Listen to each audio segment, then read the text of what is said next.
এখানে যদি ধরেন প্রধানমন্ত্রী আসেন, প্রধানমন্ত্রীর চেয়ারে আপনি যদি একজন চৌকিদারে বসান, ওনার জন্য যে মালা বানাইছেন একই মালা যদি চৌকিদার সাহেবের গলায় দেন, তাহলে প্রধানমন্ত্রীর মেজাজ কি পরিমাণ গরম হবে বলেন?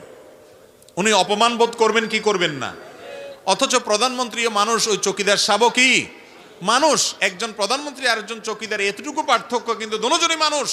সেখানে আহকামুল হাকিমিন আল্লাহ রাব্বুল আলামিনের সামনে যেটা পেশ করার কথা, দোয়া করার কথা, সেটা যদি আল্লাহর একজন সাধারণ গোলামের কাছে করেন, তাতে আল্লাহ রাব্বুল আলামিনের আরশ কাঁপবে কি কাঁপবে না?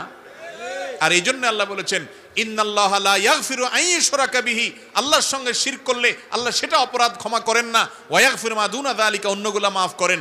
এই জন্য আর যা করেন আর না করেন, কোনো মাজারে গিয়ে দোয়া করে শিরিক করবেন না, কোনো মাজারে সিজদা করে দোয়া করে সিজদা করে শিরিক করবেন না, সন্তান দরকার মাজারে যায় চাইবেন না, সব কিছু চাইবেন সরাসরি আরশে আজিমের মালিকের কাছে হাত তোলার মাধ্যমে ইনশাআল্লাহ। চেষ্টা করবেন, আল্লাহ চাহেন তো। আপনার সমস্ত দুয়ার বন্ধ হয়ে গেছে, কেউ আপন নাই, কাউকে আপন মনে হয় না, আপনি আল্লাহর কাছে দোয়ার জন্য দুই হাত মেলে ধরুন। আপনি ভোর রাতে উঠে যান, তাহাজ্জুদে দাঁড়িয়ে যান, চোখের পানি ফেলেন, আল্লাহর সাথে একটু কথা বলেন, সিজদায় গিয়ে আল্লাহর সাথে কথা বলেন। আল্লাহর চাইতে আপন আর কেউ নাই।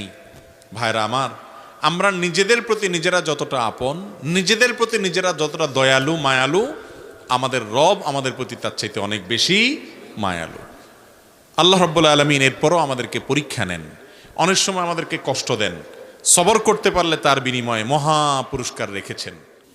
আমার বাবা মারা গেছেন, মা মারা গেছেন, আমি আল্লাহর কাছে চোখের পানি ফেলে দোয়া করব। অন্যদের কাছে দোয়া চাইব, টাকা দিয়া লোক ভাড়া নিয়ে দোয়া করানোর শিক্ষা ইসলাম দেয় না, আর এভাবে দোয়া হয়ও না। আপনি আমাকে টাকা বাড়াই দিলে হয়তো আমার চোখে পানি একটু বেশি আসবে, এটা ঠিক, কিন্তু ওই পানিয়ে আপনার মা বাবার কোনো উপকারে আসবে, কারণ এই পানি আল্লাহর ভয়ে না, ওইটা টাকার মায়ায়। ঠিক না ভাই? ঠিক। ভাইরা আমার, দোয়া ইবাদতের মগজ মূল। আমরা অনেক ভাই আছি যে নামাজের পরে নবী করিম সাল্লাল্লাহু আলাইহি সাল্লাম দোয়া দুরূদ পড়তেন, জিকির আজকার পড়তেন, সম্মিলিতভাবে সাহাবীদেরকে নিয়ে দোয়া করতেন বলে কোনো হাদিস থেকে প্রমাণ পাওয়া যায় না। তিনি নামাজের পরে দোয়া দুরূদ পড়তেন। সেই মাসআলা জানার পর যে কোনো নামাজের পরে যে দোয়া কবুল হয় এটা ভুলে গেছে, জীবনের তরে আল্লাহর কাছে হাত তোলাই ভুলে গেছে। জি তো জোর করে বলন লইছিলেন, এখন থেমে গেছেন। ঠিক না ভাই? ঠিক। ভাইরা আমার, আল্লাহর কাছে চাইতে যদি আমরা ভুলে যাই, এটা কি লক্ষণ ভালো না খারাপ? বহুত খারাপ, বহুত খারাপ।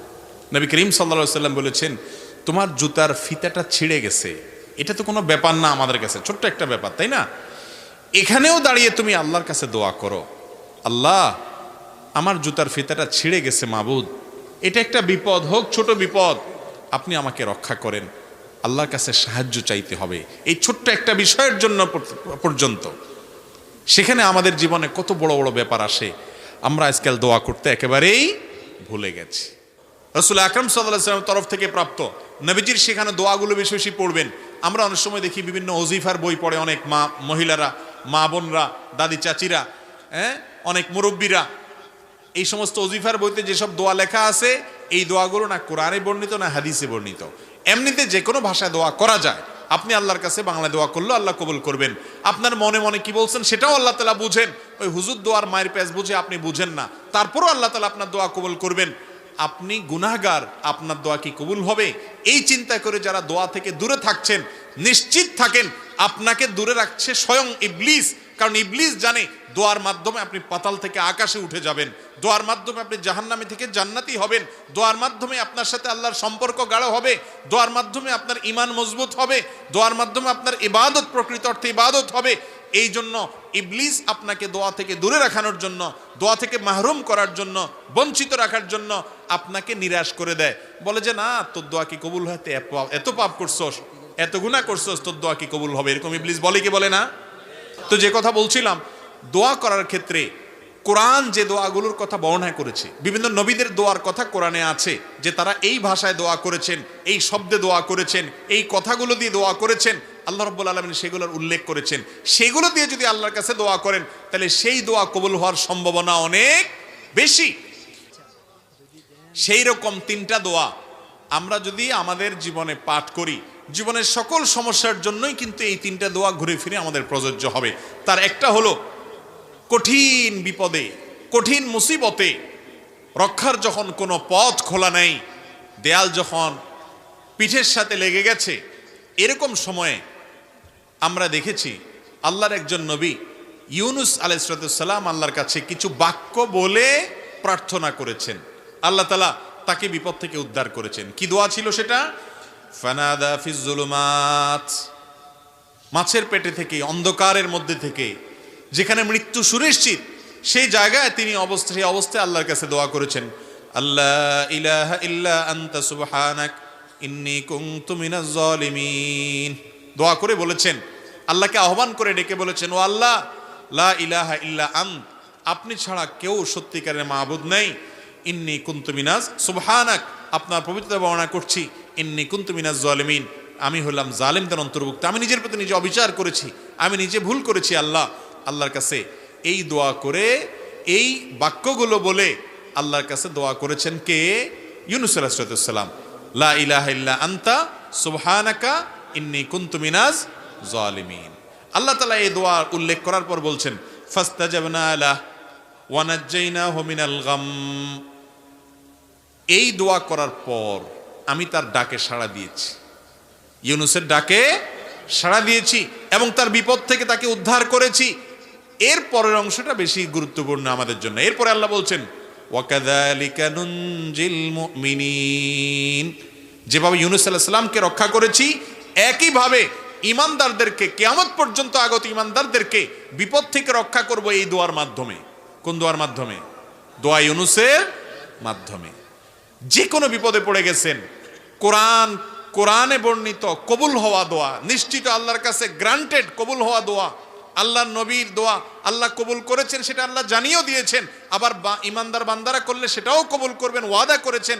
শুধু তিনি ওয়াদা করছেন তা নয়, নবী করিম সাল্লাল্লাহু আলাইহি সাল্লাম বলেছেন, আল্লাহর কোনো বান্দা যখন ইউনুস আলাইহিস সালাম এর দোয়া, লা ইলাহা ইল্লা আনতা সুবহানাকা ইন্নী কুনতু মিনাজ জালিমিন, এটা মূলত আল্লাহর প্রশংসা মাখা একটা বাক্য, যেটার মাধ্যমে দোয়াও লুকায়িত আছে, আল্লাহর কাছে প্রার্থনা আছে এর মধ্যে অন্তর্নিহিতভাবে। এই বাক্যের মাধ্যমে যে ব্যক্তি দোয়া করে, নবী করিম সাল্লাল্লাহু আলাইহি সাল্লাম বলেছেন, সে দোয়া কবুল না হয়ে পারে না।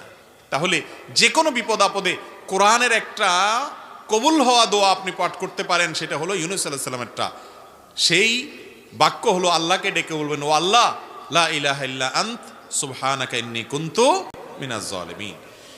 মানুষের জীবনে আরেকটা বড় সমস্যা হলো অসুখ বিসুখ, দুরারোগ্য ব্যাধি, এমন মুসিবত, এমন অসুখ, যে অসুখ থেকে আরোগ্য লাভের কোনো উপায় আমরা খুঁজে পাচ্ছি না।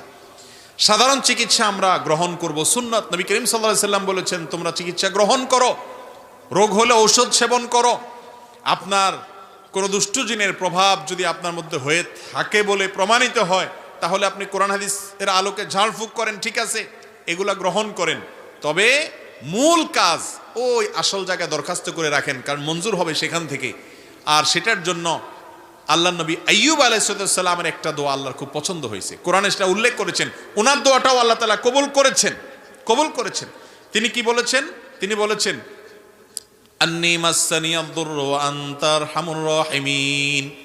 তার অসুখটা ছিল অনেক মারাত্মক অসুখ, অনেক কষ্টের অসুখ, যে অসুখের কারণে তার কষ্টের শেষ সীমানায় তিনি পৌঁছে গেছেন। এত কষ্ট, এত যন্ত্রণা, এত অসুখ, এটা থেকে রক্ষার জন্য তিনি বলেছেন, রব্বি আন্নী মাসসানিয়াদ দুর, ও আল্লাহ, আমার কষ্ট আমাকে পেয়ে বসেছে, আমার অনেক কষ্ট আল্লাহ, অনেক অসুখ।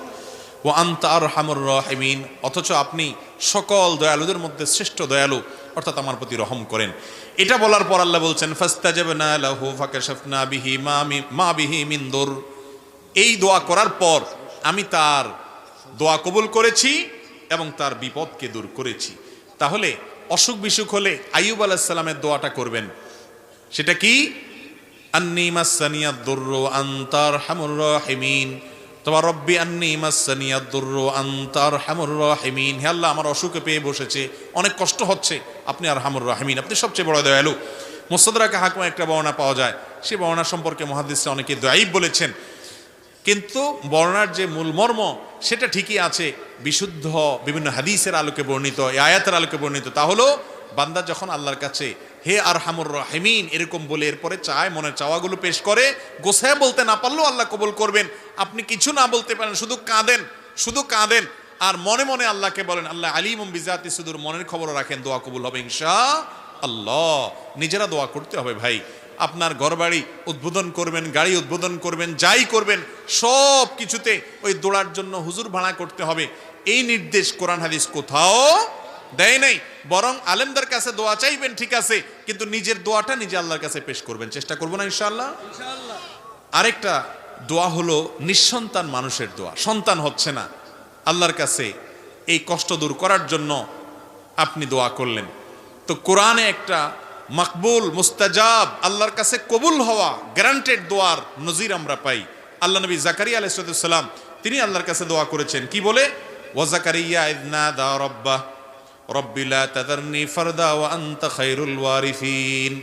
আর জাকারিয়া আলাইহিস সালাম তিনি আল্লাহকে ডেকে বলেছেন, রব্বি, আমার রব, লা তাযারনি ফারদা, আমাকে একা রেখেন না, ছেলে নাই মেয়ে নাই নিঃসন্তান এরকম একা রাখিয়েন না, ওয়া আনতা খায়রুল ওয়ারিসিন। আল্লাহর কাছে এরকম দোয়া করেছেন। আল্লাহ বলেছেন ফাস্তাজাবনা লাহ, এই দোয়া করার পর আমি তার দোয়া কবুল করেছি। ওয়া ওয়াহাবনা লাহু ইয়াহইয়া, এরপরে এই দোয়ার মাধ্যমে আমি তাকে ইয়াহইয়া নামক সন্তান দিয়েছি। তাহলে জীবনে যে কোনো কমন বিপদে, শত্রুতা, বিপদ, মুসিবত, দেয়ালে পিঠ থেকে গেছে, ইউনূস আলাইহিস সালামের দোয়া পড়বেন, লা ইলাহা ইল্লা আনতা সুবহানাকা ইন্নী কুনতু মিনাজ জালিমিন। আল্লাহকে ডেকে এগুলো বলবেন। আর অসুখ বিসুখ হচ্ছে, দুরারোগ্য ব্যাধি অথবা যে কোনো রোগ হয়েছে, ছোট হোক বড় হোক, আইয়ুব আলাইহিস সালামের দোয়া করবেন, আন্নী মাসসানিয়াদ দুররু ওয়া আনতা আরহামুর রাহিমিন। আর যে কোনো মানুষ নিঃসন্তান অথবা সন্তান হচ্ছে, মনে মতো হচ্ছে না, ছেলে হচ্ছে মেয়ে হচ্ছে না, আল্লাহর কাছে দোয়া করবেন জাকারিয়া আলাইহিস সালামের দোয়া। সেটা কি? রব্বি লা তাযারনি ফারদা ওয়া আনতা খায়রুল ওয়ারিসিন। এই তিন দোয়ার পরে আল্লাহ বলেছেন আমার নবীরা অমুক অমুক, এভাবে আমার আল্লাহ বলেছেন তার বান্দাদের এই দোয়ার পরে ফাস্তাজাবনা লাহ, আল্লাহ তাআলা তাদের দোয়া কবুল করেছেন। অতএব কোরআনে কবুল হওয়া ফরম্যাট এই তিনটা দোয়া যদি আমরা করি, জীবনের সকল সমস্যায় কোরআন বর্ণিত দোয়া আমরা আল্লাহর কাছে করার সুযোগ পেলাম। চেষ্টা করবো না ইনশাআল্লাহ?